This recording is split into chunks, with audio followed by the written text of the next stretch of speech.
Hello and welcome. I'm Nick. And I'm Sarah. And this is Beyond the Closet. They're gay?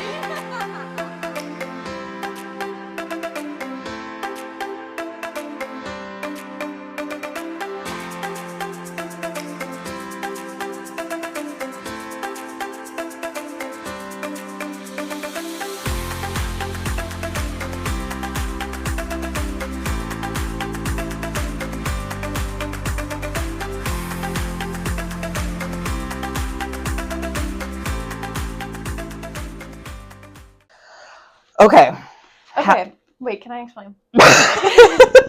Yes. Okay, so since we don't have a book today, Mm-hmm. and we're not reading anything new, Not at the moment. no, Mm-hmm. we are just going to go over, ask each other a bunch of questions, maybe go through some history about what started Pride Month. Happy Pride. Happy Pride. Mm-hmm. And talk about some books and LGBTQ content that... Everything. Mm-hmm. Pretty much just have It's just a ramble sesh today. Yeah, pretty much, which I think is going to be good. Mm-hmm. It's going to be a lot of fun. Yeah. I can't wait. Okay, so how are you doing, though? Pretty good. Yeah. Yeah. Mm-hmm. I got a lot of good stuff going on. Yeah. Same. I'm never home, which I think Alex and Mishka are both very upset with me, but it's okay.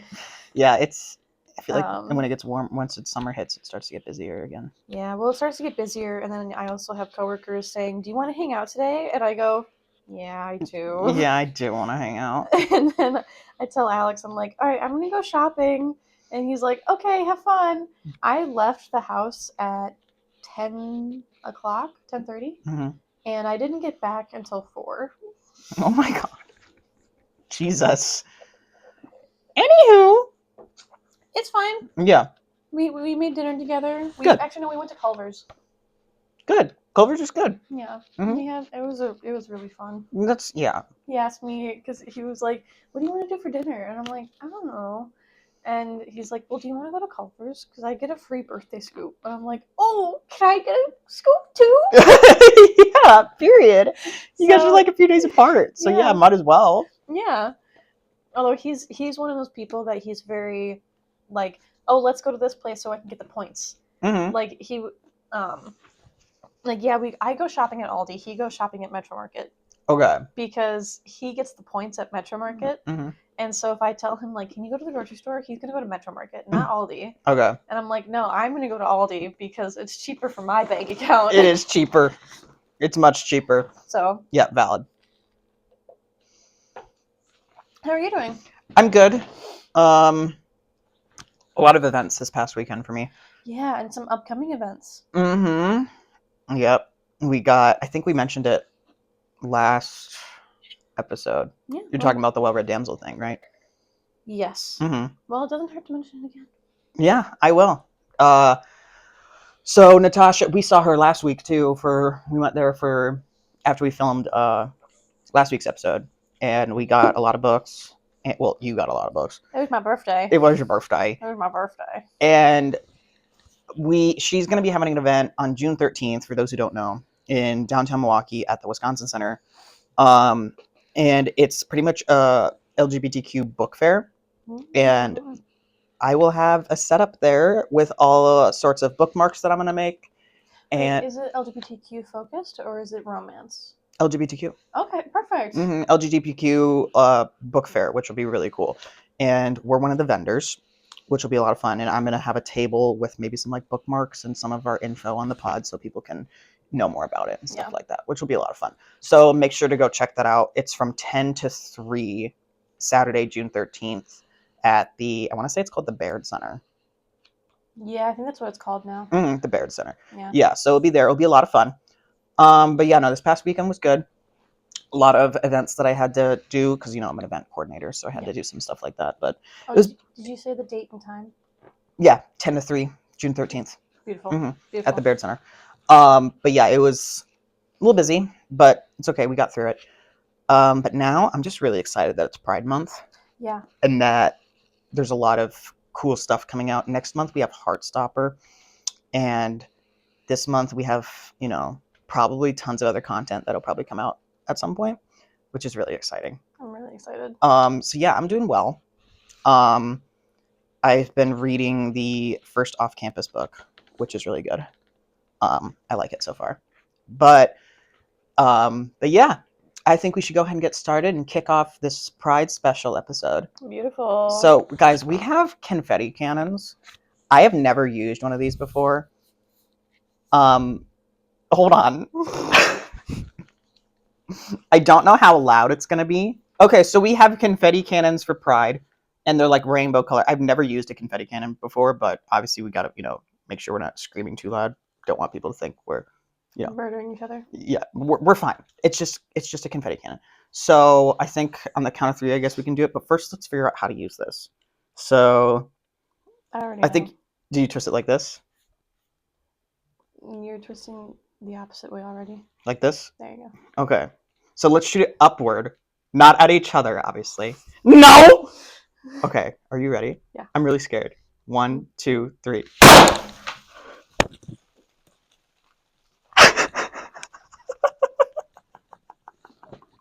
That was more fun than penny toss. There's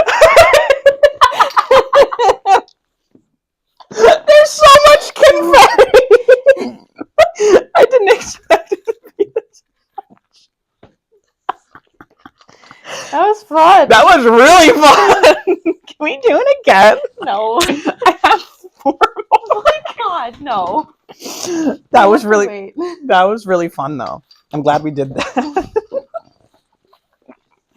Okay, well, mine are staying. Yeah, I was gonna say, yeah, we can leave it.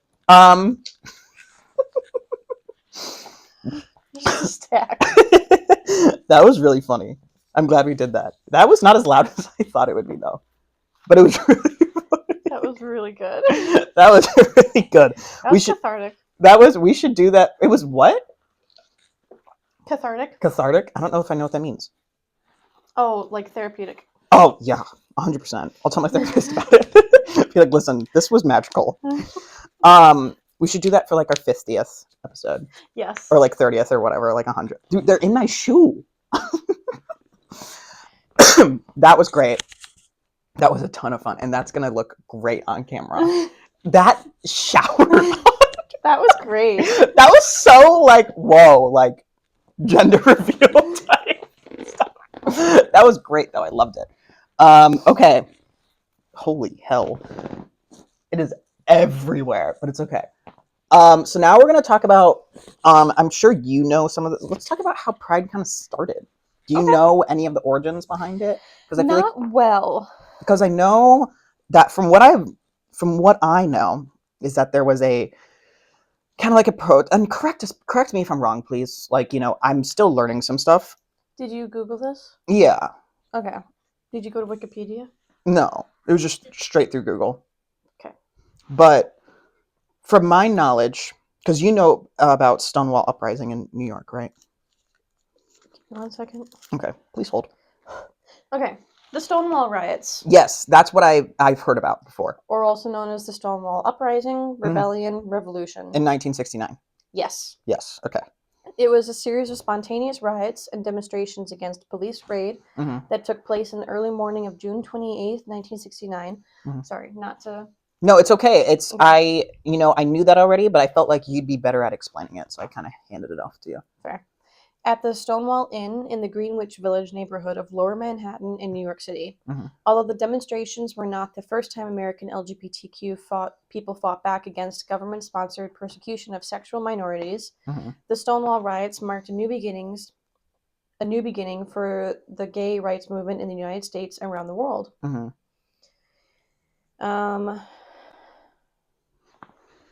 So American gays and lesbians in the 1950s and 1960s faced a legal system more anti-homosexual than those of some other Western and Eastern countries. Early homophile groups in the U.S. sought to prove that gay people could be assimilated into society and that they favored non-confrontational education for homosexuals and heterosexuals alike. The last years of the 1960s, however, were very contentious, as many social movements were active, including the Civil Rights Movement, the counterculture of the 1960s, and the anti-war demonstrations. These influences, along with the liberal environment of Greenwich Village, served as a catalyst for the Stonewall riots. So, have you ever watched The Imitation Game? No. So there you go. That's another. That's a movie you should watch. Okay. So it has Benedict Cumberbatch. Oh, and- Doctor Strange. Yes, Doctor Strange. Mm-hmm. I know him as Sherlock Holmes, but That's like one of Jink's favorite actors of all time, is Benedict Cumberbatch. Yeah. I tried writing to him as a kid. Did you? Yeah. I never got a response back, but he's a busy guy. Well, yeah, he's a celebrity. He's an actor. But so, point being, I was just saying, I'm sweeping all this onto the floor. It's a little funny. I'm getting annoyed. It was so worth it, though. It stuck to your smoothie. Holy shit! Claire's gonna be so mad. It's okay. She's gonna be like, bitch. What is this? Anyway, continue. So, The Imitation Game. Mm-hmm. Let me see if I can get this right. Pause. The Imitation Game is about a man named Alan Turing. I think you've told me about this movie. Yep. So Alan Turing, The Enigma. Yeah. So the first one is a 1983 biography of the British mathematician, codebreaker, and early computer scientist Alan Turing. Okay. From 1912 to 1954. The book covers Alan Turing's life and work. The 2014 film, The Imitation Game, is loosely based on the book with dramatization. Okay. So, come on, give me. There we go. Okay. I want to say Will Byers did a project on him. I'm like 90% sure that in season 4 you see him do. His name's Alan. You said? Yeah. Yeah, he has a poster that says Alan Turing or something on. I think he did a project on him. That's really cool Easter egg. Yep. So, Alan Matheson Turing, born June 23rd, 1912, died June 7th, 1954. Okay. He was an English mathematician, computer scientist, a lot of other words that I don't know how to pronounce, philosopher, and theoretical biologist. He was highly influential in the development of the theoretical computer science, providing a formalization of the concept of algorithm and computation. Computation. Okay. With the Turing machine, which can be considered a model of the general-purpose computer. Turing is widely considered to be the father of theoretical computer science. So basically, during World War II, he learned how to take codes that were being given through radio signals and decipher them using the computer in order to figure out where they're going to be and what they're going to do. Okay. And this language, though, that they used would change every day at midnight. Okay. So the computer had to keep up with it. And really what the English government did is they hired a bunch of really smart people, including Alan Turing. Okay. And they said, figure it out. Your job is to figure out every day. But they couldn't figure it out before it turned midnight. Oh, no. And so that's when Alan Turing, in the movie, I don't know if this is actually what happened, but he wanted to become the head person on this project. Okay. And so he went to the general and was like, I want to be head person because I know what I can do. I know what to do. Yeah. But I need permissions from you. And he was like, no, you can't do that. Yeah. And I don't have the authority to give that. The only person who can give the authority to do that is Winston Churchill. He wrote a letter to Winston Churchill saying that he wants to be head of this program and wants to have the budget and supplies in order to create this computer. Winston Churchill responded and said, yeah, you're in charge now.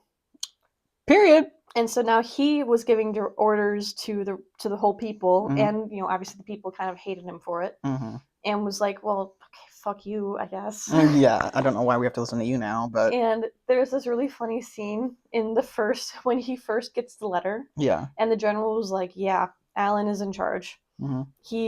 Alan turns to the people and goes, you, and you are fired. Go home. Period. I have to watch this now. Yeah, what's it on? Do you know? Is it on like Netflix or something? I don't know what it's on these days. I have a copy of it though. Okay, cool. I have a DVD. But so what's it called? The Imitation Game. Okay.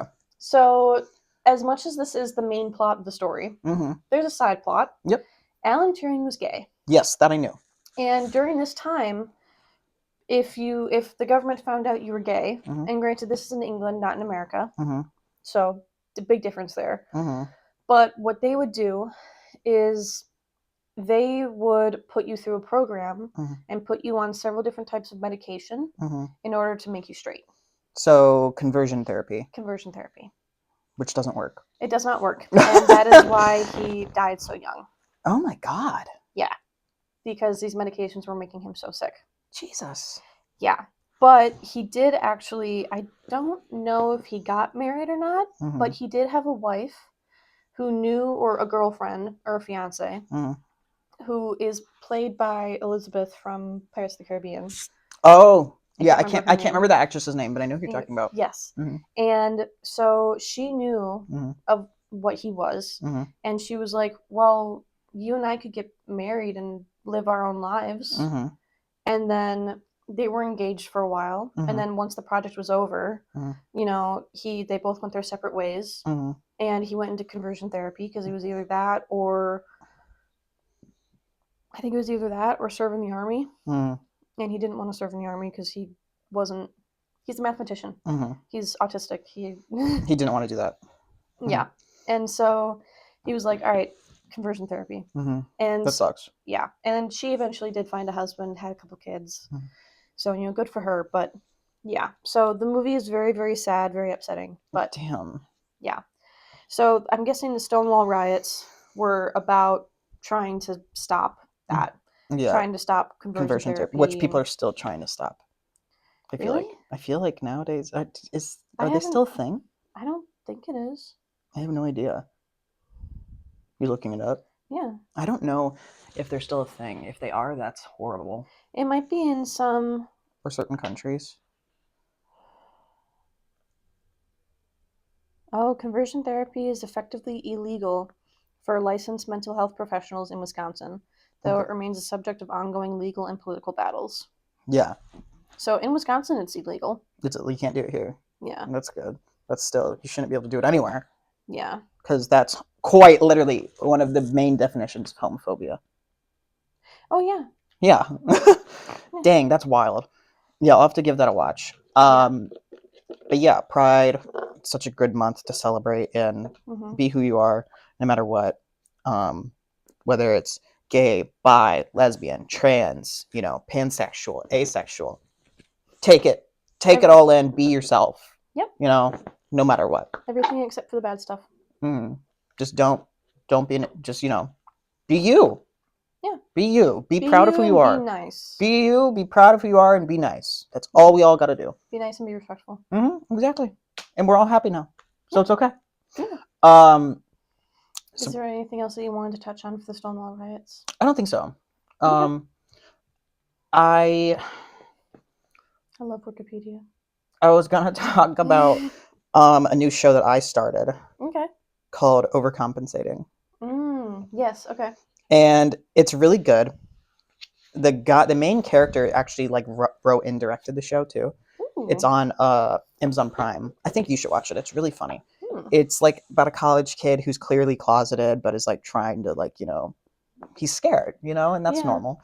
And it's one of those types of stories, but it's freaking hilarious. Okay. It is so funny. Claire and I watched it within like maybe like 2 days. And there's like 8 or 9 episodes and we loved it. Okay. I think you should give it a watch. I'm trying to watch a lot of LGBTQ content right now. Yep. Or, you know, just because like I feel like I've been reading a lot and that's fine, but like, you know, I want to watch some stuff for sure. Yeah. But yeah, I'm trying to watch something like maybe like not every day, but like maybe like every few days, something new that I haven't seen. Like I've seen Love, Simon, but I haven't seen Love, Victor. Fair. I kind of thought that Love, Victor was just kind of a... I think it's a spinoff. Like a Walmart version. Is it? I don't know. I have no idea. I always thought that's... I mean, maybe I'm completely, totally fucking wrong. Yeah, I have no idea. I know it's a show, though. Oh, it is a show. Okay. Because I liked Love, Simon. That was a good one. But what really frustrated me is that he didn't just talk to his friends. And so that really bothered me. But Sarah, that's the realism of it. I know, but it sounded like his friends were really positive about everything. And so it was like, if you know that your friends are going to be really positive and supportive and they love you, then it's still scary. It's still scary just saying those words at that age. Trust me. I guess. Oh, but the other funny part is funny fart. Punny fart. Funny fart. the other funny part was that Panic at the Disco is referenced. Where? In Love, Simon. Is it? Yeah, okay. Because he has a poster of Brendan Urie above his bed. Oh my god, perfect. And he says that Brendan Urie is his like celebrity crush. Perfect. Which, yeah, makes total sense. I love that for him. Yeah. And he's played by Nick Robinson, which is also a really good actor. He was in Yes. He was in Jurassic World. The first Jurassic World with Chris Pratt and Bryce Dallas Howard. But yeah, I want to watch more stuff that I haven't seen yet. I've seen Brokeback Mountain. I've seen Heartstopper. I've seen Red, White, and Royal Blue. However, I do want to rewatch Red, White, and Royal Blue soon because I haven't seen it in a while. I can quote that movie word for word, so I'm good. Heartstopper, I want to rewatch before the new movie comes out. I just rewatched Heated Rivalry. For the 1 millionth time? Fourth, I think. Fourth time? Mm-hmm. Really? That's it? Yeah, I like to savor stuff sometimes and just like rewatch it and like at a certain time. I promise I'm not lying to you. Okay. Anyway. And it's not that you're lying. I'm just like, I don't savor things like at all. No, I'm aware. You read the rest of the long game without me. Yeah. Okay. Anyways. But yeah, I'm trying to watch more stuff that I haven't seen yet because I've seen most. I feel like I've seen most stuff, but I feel like there's stuff that I'm missing that I want to watch. Yeah. But yeah, what about you? What are you trying to explore? So obviously try and find more lesbian stuff. Yes. So let me tell you about 3 movies. Okay. So the first one is Alicia y Marcella. Yep, we've talked. This is like our 40th time talking about this. Have we talked about it on the podcast before? The first episode.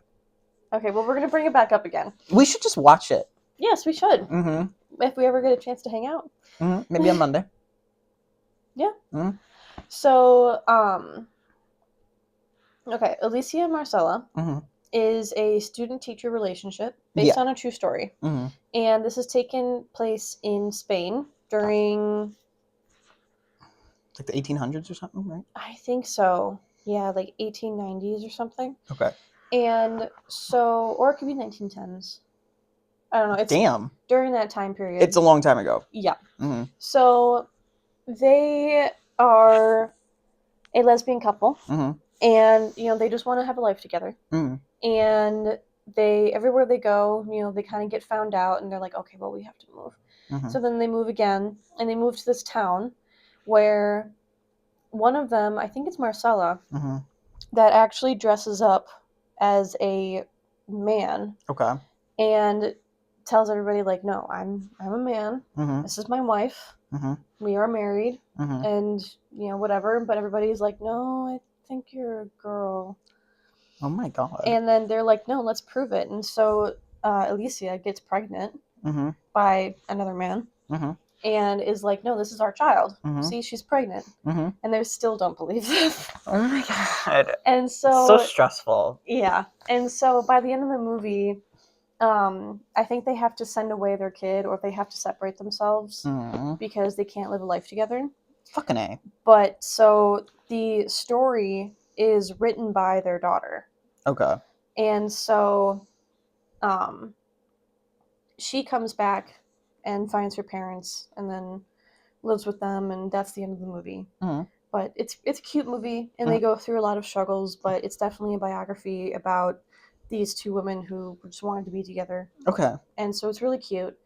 And I remember I watched that it's got to be like middle school. Yeah. I remember watching it in the back of my parents' car when we're driving up north to go camping. And it's completely Spanish. So yeah, I was just saying, I think you said that, yeah. Yep. But it's worth a watch. Oh, I'm sure. And then, so Thelma and Louise. It's not sapphic. But because it's 2 women being emotionally connected by a bond, or by friendship, then, some people might see it as a sapphic film. and it's definitely referenced in Supernatural. Okay. And so that one is really cute, and I cannot say any more if you haven't watched it, because you just need to watch it in order to figure out the plot. Maybe I'll watch it today. Or do you want me to wait for you? I think you should wait for me, but also you can do whatever you want. Now you're savoring things. No, not really. Well, it's okay. Yeah, I'll wait for you. Okay. You can do whatever you want. Mm-hmm. You can watch it tonight if you want. I don't care. Mm-hmm. But that one is two best friends go on a road trip, and one of them is escaping from an abusive husband. Wait, what are we talking about? Thelma and Louise. The what? Thelma and Louise. Oh, I thought we were still talking about the other movie. No. I'm so sorry. Continue. It's okay. You're losing track of the conversation. It's all right. No, I'm not. I genuinely thought you were talking about the same movie because you said you can watch it. And I was like, oh, okay, cool. And then I thought we moved on. I thought you were talking about Thelma and Louise. No, I thought we were talking about... Do you want to watch Lisa and Marcella tonight? That's what I was asking about, yeah. Oh, yeah. Go ahead and watch it. Yeah, please. Okay, cool. That's the one I was talking about. Mm-hmm. I'm sorry. I think the communication, the conversation just combined into one by... Yep. My brain is just dumb and combined into one by accident. So I'm sorry. It's okay. It's so sad. So, Thelma and Louise. Mm-hmm. We're on this movie now. Yeah, I'm aware. So, they are, two best friends who go on a road trip, and one of them is escaping an abusive husband. Okay. So, that's the main plot point. Okay, good to know. Taking place in, I think, New Mexico. Okay. Or Arizona. Okay. Taking place in the South. Mm-hmm. It's very good. Very cute movie. Very interesting. Mm-hmm. So that one is a good one. That one I want you to wait for me to watch it with you. Okay. And then the last one.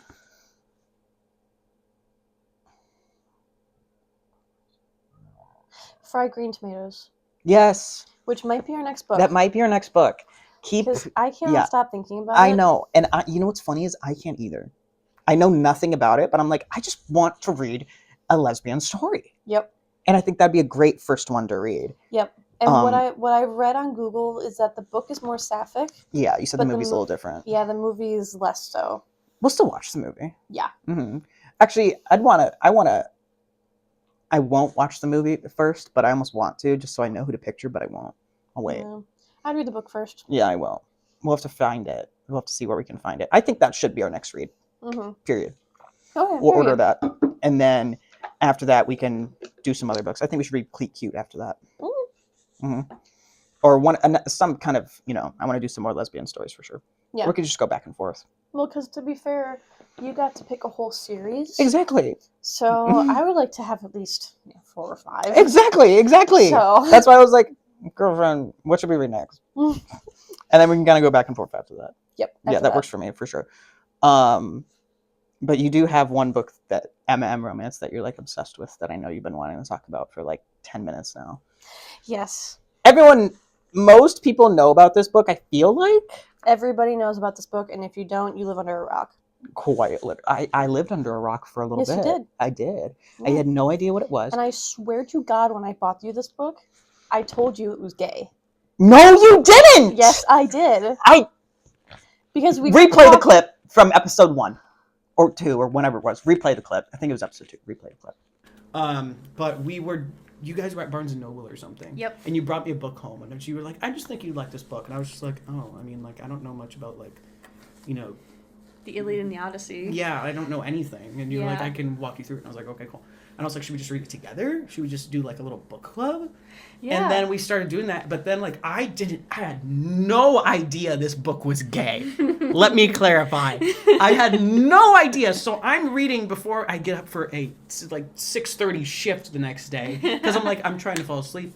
Reading helps me fall asleep in a good way, because reading is nice. It's, you know what I mean? Mm-hmm. You get my point. I'm trying to read, and then I'm like, you get to the cave scene. And I texted Sarah, I said, they're gay? And I'm just like, you didn't know that? And I went, no, you didn't tell me anything. I was just like, I thought this was just a book about knights and shit. I didn't know anything. So I was just like, that's why she bought me this. And I was just like, I love her for this. So I loved it. And you and I did book club every week. Yeah, we were very committed. I don't remember. I don't remember you telling me that. Yes, I did. When I bought you this book, because we were talking about Red, White, and Royal Blue, and then I said, hey, since we're reading that book, you might like this one. That doesn't mean it. Oh, so you implied it. Ow, God! You implied it, but you didn't say the words, it's gay. No, I didn't. But I thought it was about, like, knights and shit. I knew nothing.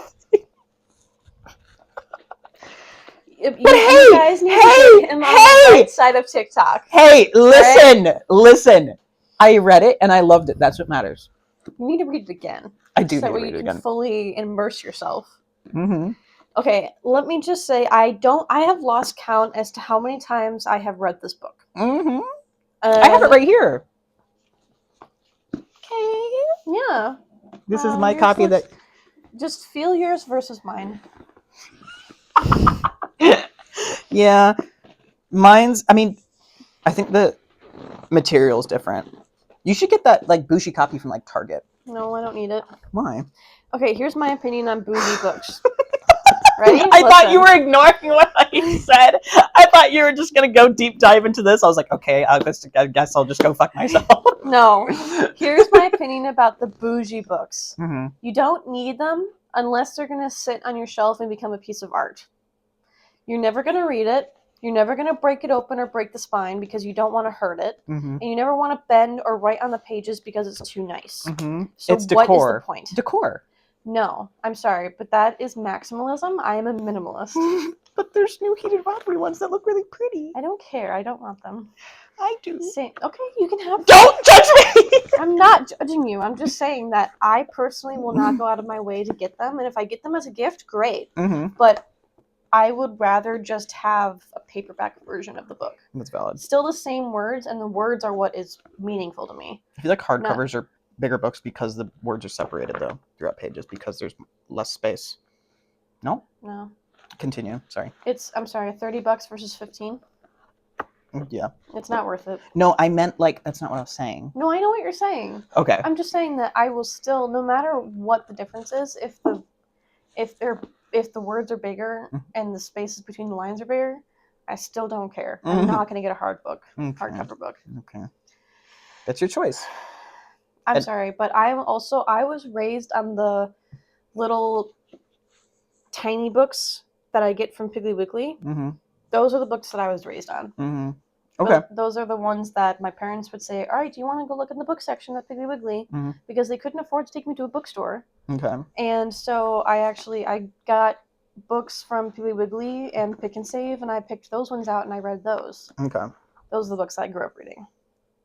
Anyway, Song of Achilles. Song of Achilles. I have lost count as to how many times I've read this book. Mm-hmm. I'm surprised that I don't have more lines highlighted. We should call this episode Achilles and Patroclus. That'd be cute, but that's not all we're talking about, though. So it's not all we talked about when we talked about these. There was an episode called Troy and Harris, and we probably brought up Shane and Ilya like 5 times. Well, it's still within the series, though. We're talking about history. I would call it something different. Okay. Sorry. It's okay. I love you too. Continue. Okay, so, Sarah's going to rant about this for a second. I just have to go grab my water. I will be right back. You keep doing I want you to just ramble.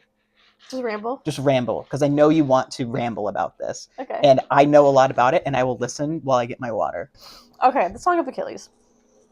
So it starts out when they're kids, and Patroclus and Achilles, and they first don't really meet, but like he sees him at a council of kings, and this is when Patroclus looks at Achilles and is like, oh, a golden-haired boy. He's kind of pretty with his golden hair, and wow, he looks really strong, and all this kind of stuff. Now, we knew that Patroclus was different, and so is his mother. So, is your microphone off? No, but it's okay. I'm being really quiet. Okay. Guys, I'm just getting water. It's okay. He's letting me ramble on camera. I just thought you'd like that. It's fun. Mm-hmm. Okay, so anyways, fast forward. Patroclus ends up playing marbles with a boy, but then the boy starts kind of bullying him, and so he pushes the boy, but the boy trips on a rock and cracks his skull open. I remember that part so well. Yep. So well. And It's like right at the beginning. Yep. And I'm back, guys. There is then his dad, the king, was like, well, I can't have you. I disown you. And so Patroclus gets sold to the So dramatic. Yep. So dramatic, honestly. So his dad sells him off to Achilles' kingdom. Mm-hmm. So, and where he becomes a boy servant. Mm-hmm. Achilles is able to find a best friend and picks one out from the boys. Yep. He picks Patroclus. Mm-hmm. When they eventually start training together, Mm-hmm. they work together, they live together, they sleep in the same room. Mm-hmm. Oh yeah, they sleep in the same room. Yep. I'm sorry. It's okay. It's true. It is true. Mm-hmm. But you know what is different about this book is it's not like Heated Rivalry. No, where, not at all. Not at all. Mm-mm. This is very they never say the word sex. They never say the word gay Or cock or anything like that. Mm-hmm. They don't. It's written so well. It's written remarkably well Mm-hmm. by Madeline Miller. And you can understand it too. Yes. And she writes fantastic books, and she needs to be writing more. I think her next one was going to be about Persephone, but I can't remember. Mm-hmm. Madeline Miller. I can't remember. So she wrote them as the term, what you would describe as lovers. Mm-hmm. Quite literally. In a very romantical term of lovers, where, you know, they are committed to each other, they love each other, and they show that through their friendship, through their bond, through their inseparable bond. And even Odysseus is like, yeah, don't. We will be talking about the Odyssey as that gets closer, by the way. Oh, yes. Mm-hmm. And even Odysseus recognizes it and is like... Isn't this... I'm sorry to cut you off, but isn't this like a prequel kind of to the Odyssey? Or is like... It's just the same... It's just another person's perspective. Okay. So it's connected to the Odyssey. So... But is it canon? Okay. So when Homer wrote the Iliad and the Odyssey, mm-hmm. the Iliad mm-hmm. is about the Trojan War, mm-hmm. and then the Odyssey is a separate book. Okay. That is about Odysseus' journey home. Mm-hmm. This is before Odysseus' journey home. Mm. If you want to read more about Odysseus' journey home, you can read Circe by Madeline Miller. Oh, that's what that's about? The thing that I thought was called Circle? No, yeah. Okay. Let me explain. I'm just going to stop talking. Yes, thank you. I love you, but thank you. Mm-hmm. So, the Iliad is about the Trojan War, which that is historically accurate. That was an actual war that happened. Odysseus, and just like Odysseus and Achilles, they're like Superman and Batman. Mm-hmm. Just made up heroes to get... They're not real. They're not real. They're just made up heroes, legends for people to have hope. Mm-hmm. That's exactly what these stories were written for. Mm-hmm. So, the Odyssey is then about Odysseus coming home. Mm-hmm. Now, Odysseus fights, tooth and nail to get home. He's sailing across the sea with, 200 plus men and ends up with returning home with 20. Mm-hmm. And he fights a one-eyed giant. He Cyclops. fights a serpent. In the Odyssey, you'll read about him being captured by Circe. Circe is a witch that lives on an island. His boats get shipwrecked on the island, and she turns his men into pigs. Mm. However, rude. Madeline Miller, who has a PhD, I'm pretty sure. I was going to say, I think it said that. A BA and an MA. Mm-hmm. Okay, not a PhD. From Brown University in Latin and Ancient Greek. Mm-hmm. So she has taught in both languages. She has also studied the Yale School of Drama, specializing in adapting classical tales to modern audience. So she is extremely smart in this subject. There have been interviews where she has said that she was raised on these stories. She lived, it's in her blood. Mm-hmm. So when she wrote Circe, she wanted to write about her time, her life, through Cersei's eyes. Because everybody, wants to fight for the hero and everything, when we never really get the perspective from the villain. What makes them a villain? What turned them angry? Well, in the book Cersei, the reason why she turned her men into pigs is because Odysseus' men wanted to rape her. And she had magical powers, so she said, no, fuck you, I'm turning you into pigs. Because that's what you are. You're a bunch of pigs. Yeah. And then what happened from her perspective is she and Odysseus fell in love. And she was pregnant with his child. And so when he is leaving, she says the line, now I'm sorry if I butcher it, but she says the line, will I be like Achilles, running up and down the beaches, wailing for Patroclus' name? And then the famous TikTok sound, it flows into the quote from here of, he is half of my soul. I would know him I can recognize him by touch alone, by smell. I would know him blind, by the way his breaths came and his feet struck the earth. I would know him in death and at the end of the world. I remember you quoting that in one of our previous episodes. Such beautiful, beautiful, beautiful writing. Yeah, she's a really good author. And so this book then goes through them training, becoming adults, and then eventually... Sorry. No, keep going. And then eventually going into the Trojan War, where Patroclus dies first, and then Achilles. Spoilers. It's not really spoilers. There have been several movies made on this plot line, and if you don't know it already, then you're living under a rock.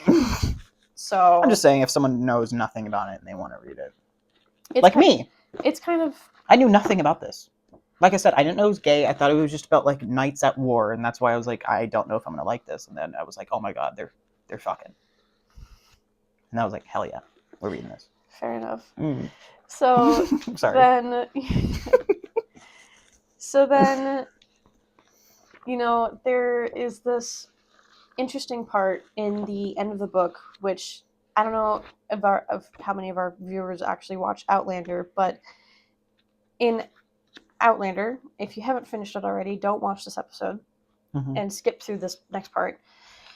But the very ending scene, in the last episode, when Jaime dies, Claire is holding his body, and she's there. She's pretty much laying next to his body for like a 2 whole days straight. Doesn't eat, sleeps, doesn't drink water, does not leave his body. Achilles, after Patroclus dies, Achilles takes Patroclus' body, brings him into his tent, and continues to sleep next to him, next to his dead body, because he doesn't want to let go of him yet. And then eventually, Achilles dies because he gets shot in the ankle, and then Odysseus respects their last will, and knows that they wanted to pour their ashes together in the same urn. That was their wish. And then, but earlier in this book, Achilles has a son that he completely abandoned. Forgot about that. Yeah, everybody forgets about it. He has a son. I totally forgot about that. Yeah. He's a child. Yeah, because his mom tried to sell him over to another kingdom in order to get married to a woman and then have a child. Oh my god, I forgot about that whole part. Holy shit. Yep. What was her name again? The one woman he like married or was supposed to be with? Was it like Brycel? No. No, Briseis is... Thetis. No, Thetis is his mom. Thetis is his mom. Okay. Sorry, I haven't read it in a while. It's not Athena. It's not Athena. No. Athena is a god. Yeah. I don't remember her name, but I remember that. Her name, that one pronunciation, I did that right? It's Thetis. That's how you say that. Yep. Okay, cool. So Briseis is a female slave that they end up winning because they take over a portion of land. That I remember too. Yep. Mm-hmm. And then that was one of the first ones, and Patroclus was like, we can't let this happen. Mm-hmm. And so he looks over at Achilles and is like, we'll buy her. Mm-hmm. Just, I remember to that protect too. her. Mm-hmm. And so, it's literally every time I pick up my cup. It's the condensation. Technical difficulties here. Hang on, you guys. Where did it even go? Oh God.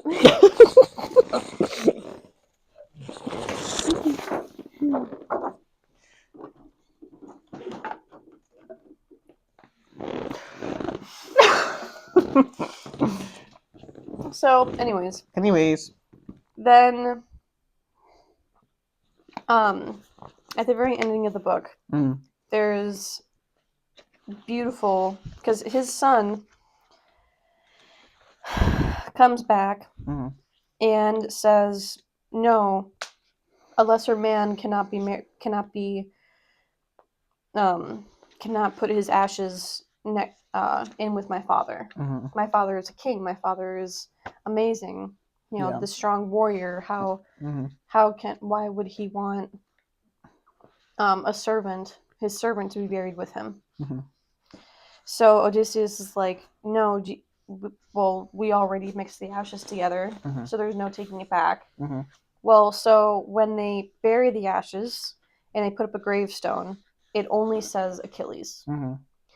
Now, this is where we cut to, and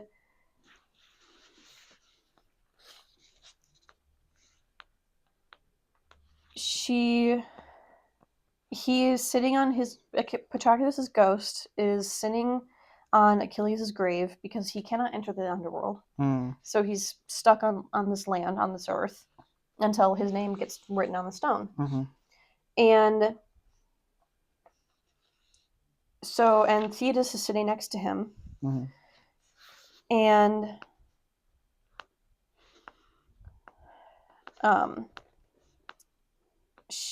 they're talking about his life.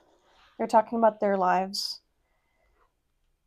And she says, her mouth tightens, "Have you no more memories?"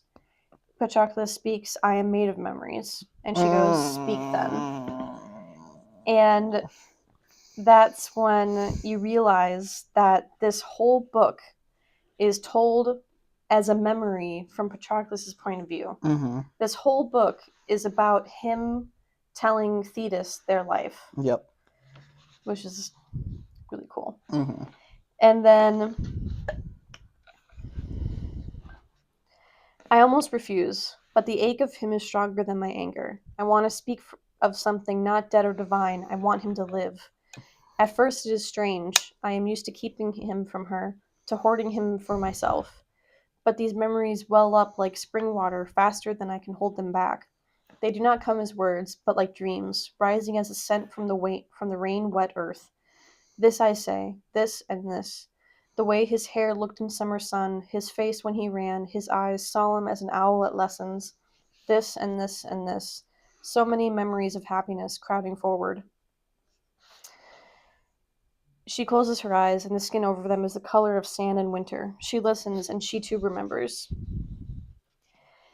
And then, fast forward. "Why do you not go to him?" "I cannot." The pain in her voice is something tearing. "I cannot go beneath the earth, the underworld with his cavernous gloom and fluttering souls, where the dead may walk, where only the dead may walk. This is all I have left. This is all that is left," she says, her eyes still fixed on the monument, an eternity of stone. I conjure the boy I knew, Achilles, grinning at the figs blur in his hands, his green eyes laughing into mine. "Catch," he says. Achilles, outlined against the sky, hanging from a branch over the river, the thick warmth of his sleepy breath against my ear. "If you have to go, I will go with you." My ear is forgotten in the gold harbor of his arms. The memories come and come. She listens, staring into the grain of the stone. We are all there, goddess and mortal and the boy who is both. Yeah, I'll just finish reading this. The sun is setting over the sea, spilling its colors on the water's surface. She is beside me, silent as the blurry creeping dusk. Her face is as unmarked as the first day I saw her. Her arms are crossed over her chest as if to hold some thought of herself. I have told her all. I have spared nothing, any of us. We watched the light sink into the grave of the western sky. I could not make him a god, she says, her jagged voice rich with grief. But you made him. She does not answer me for a long time, only sits, eyes shining with the last of the daylight. With the last of the dying light. I have done it, she says. At first I do not understand, but then I see the tomb and the marks she has made on the stone. Achilles, it reads, and besides it, Patroclus. Go, she says, he waits for you. And in the darkness, two shadows reaching through the hopeless, heavy dusk, their hands meet, and light spills in a flood like 100 golden urns pouring out of the sun. Vomiting. Yep. Yep, pretty much. That I remember too, very well. Ugh, such a good book. It's definitely one of my favorites, and it's why I have a tattoo. They need to make a series of some kind. TV series. TV series specifically. I don't think it would do well as a movie. If it was a movie, it would be 3 hours long. You need to make it. It needs to be a show on like HBO or something. That would be awesome. Okay. There we go. Oi, how's the smoothie?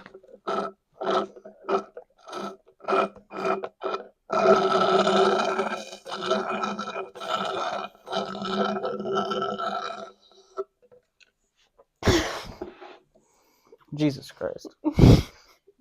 Very delicious. Yeah. I would assume so. Okay. Ugh. Yeah, good book. Yeah. There's definitely more that I want to read though. Yeah. Like Fried Green Tomatoes, Cleat Cute. Yep. Boyfriend Material looks really good. That's the one that's supposed to be a show soon. Okay. So is Cleat Cute. Cleat Cute's gonna be a show as well. So we'll have to look into that. You know what book I want you to read? Okay. Destiel fans out there are gonna laugh at this. I want you to read Twist and Shout. Twist and Shout, okay. Because then I think you're gonna understand a lot more about me if you read it. Okay. Is it just like a book, or is it a fanfic, or is it? It's a fanfic. Okay. It's a Destiel fanfic. But I don't know anything about Supernatural. You don't need to. You don't need to know anything in order to read this. Okay. That's what I tell everybody. Is that it is, if you separate it from Supernatural, it is just a really good book. Okay. Because they're basically taking the names of Dean and Castiel and the names from the rest of the series and putting it, using the same names to create characters that are set in the 1960s. What the fuck's it called? Twist and Shout. Okay.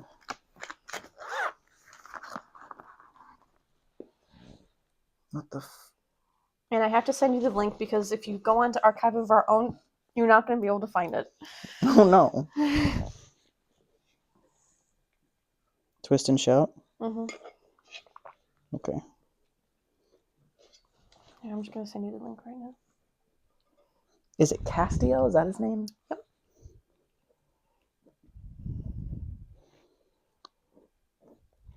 I know Claire's seen Supernatural. I haven't. You don't need to watch Supernatural in order to understand this. Okay. Okay, send me that link. Is there anything else we want to talk about? What was your first? Have we talked about? What was your first?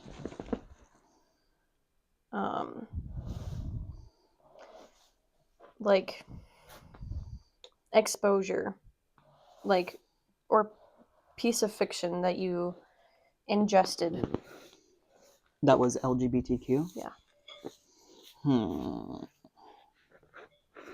Because mine was Destiel. I want to say, like, I'm sure there's been stuff before this, but I think the one that really got me into it and made me, like, deep dive into all of it was Heartstopper. Fair. I think it was Heartstopper, and then after that, I think it was, What year did that come out? Heartstopper? I want to say 2021.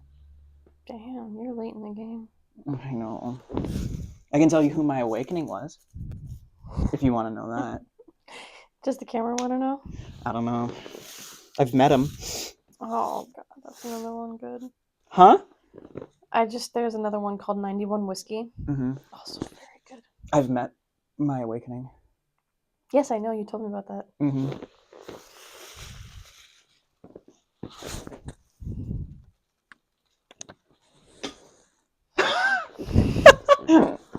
Woo! Yeah, no, I think it was Heartstopper that I got into, because I'd still lived downtown, and I was like, a lot of people are talking about this. I was like, I wonder what this is, and I was just like, oh, is that too much to ask for? Apparently. So, yeah, that's what got me into it. And then I found Red, White, Royal Blue, and then Heated Rivalry just kind of like took over our entire life. You're so funny. It's true. Yeah. And it still kind of is. Yeah. And I have no shame in that whatsoever. Literally none. Why should you? No, I don't. Exactly. Mm-hmm. But yeah. No, but I do think it's really funny that, well, okay. Oh God. You were closeted, so I was. She said, well, no, I can tell you my coming out story if you want. No, it's okay. Because I think you've already, haven't you? Oh, okay, Mm-hmm. go for it. I have to wait for my PDF to download. So I don't know if I've told my exact like coming out story. Okay. But I might have like. Didn't you do it over text? Yes. Okay, so listen. This might have been mentioned in like our first episode, but I didn't come out in high school because, well, you know, it's high school. People are jerks. I didn't want to do that. Mm-hmm. So I said I was bi, just so I was like, okay, I'll like half come out, you know, and just like kind of see how that goes. And then once I was out of high school, I was like, I feel like I'm not though. I was like, I don't think I am bi. I felt like I was just gay. And I was like, I don't, and my parents knew. They've always known. Mm-hmm. But like, you know, a parent's not going to come up to a kid and go, are you gay? You know, like that's not how that works. Mm-mm. So I told them over text one time just because I was like, I don't want to hold this anymore. I don't want to pretend that I'm half straight. Mm-hmm. You know, I don't want to do that. So I was going to work. It was like 6 a.m. And I was kind of inspired by, I can't remember his name, but an NFL player came out one year. I think it was 2021. I can't remember his name, but I want to say he played for the Buccaneers. Okay. And I think his name is Carl. I don't know how to say it. I don't remember his last name, but I know he came out and he made a whole video. It was very Scott Huntery, and I really liked it a lot. It was very inspirational. And I was like, I just need to come out. I need to come out. Yeah. You know, I was like, I just need to come out. Damn it. So. What year was this? 2021. Okay. And I was like, I need to come out. I need to say who I am and, you know, like embrace it, you know. And I saw that video on my mom's birthday. And I was like, I don't want to make this about me right now. You know, Yeah. I really don't. We're here to celebrate my mom. I don't want to make a huge announcement of like something that's not necessary in this moment. Yeah. And That's something very respectful of you. Yeah, it was my mom's birthday. I didn't want to step on that. If someone came out on my birthday, I'd be like, congratulations, but like, it's my birthday. Yeah, like, you know, like, why? Like, I'd be like, put the spotlight on you. Yeah, I didn't want to do that. I didn't want to do that at all. And we were at a restaurant, and I was just like, I want to come out to them so bad. I think the only person that knew fully was Claire. The only person that fully knew that I was gay was Claire, and I think I told her like a while beforehand. And I had worked like the next morning. I was still working at like a doggy daycare, and I had like a really early shift just because, you know, they got to be fed and, you know, taken out and stuff like that. And it was like 6:30 in the morning. And I was like, it's a Monday morning. I was like, I just want to rip this Band-Aid off. If I could go back and do it differently, I would. But I just want to rip the Band-Aid off. So I just wrote an entire paragraph about like me coming out. And I sent it to the family group chat. And this was like the day after my mom's birthday too, because I was like, I don't want to. It's not that it would ruin her night, but like I don't want to make it about me. Mm-hmm. You know, we're here to celebrate my mom, not me. My birthday was last month or whenever it was. So I came out and they were all very loving and supportive of it, which was great.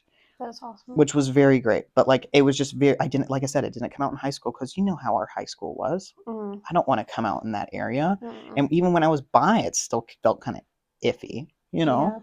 So yeah, I came out over text and I just didn't want to make a big deal out of it Yeah. at the time. You know, I didn't want to like make an announcement or anything like that because I didn't need to. I didn't need to do that. But however, the guy from the NFL, his announcement was very inspiring, you know, and it felt like I can make an announcement to a certain group of people. Yeah. You know, I didn't need to do it for like any other specific reasons or any other place. I did do it on my content creation account because Yes, you did. I felt like it was necessary. Yeah. You know, and I was like, I'm doing a podcast now. I want to express who I am and how proud I am of who I am, you know, blah, blah, blah. And that's when I came out to people on that. And it was very, you know, in the right moment, you know. So that I'm definitely proud of that moment for sure. But yeah, that's how I came out to my family. That's awesome. And it was very heartwarming. And they were all like, we know, we love you and support you, blah, blah, blah. It was great. That's awesome. It was great. But yeah. Anything else today? Kind of hungry. Yeah. Yeah. Valid. Anyway, I think we'll wrap this episode up. But next week we'll be back and we'll put something together of what we're gonna be talking about. I want to say maybe we could do some show reviewing or movie reviewing if we want. Yeah. Mm-hmm. We could watch The Imitation Game. Yeah, something like that. We'll put something together for y'all and we'll let you know what we're gonna be doing. We'll post something on our Instagram if you want to prepare yourself for it at all. But thanks for coming. Thanks for watching with us. And you know, happy Pride. And we will see you guys next week. Bye. Say bye. Bye. Oh my God.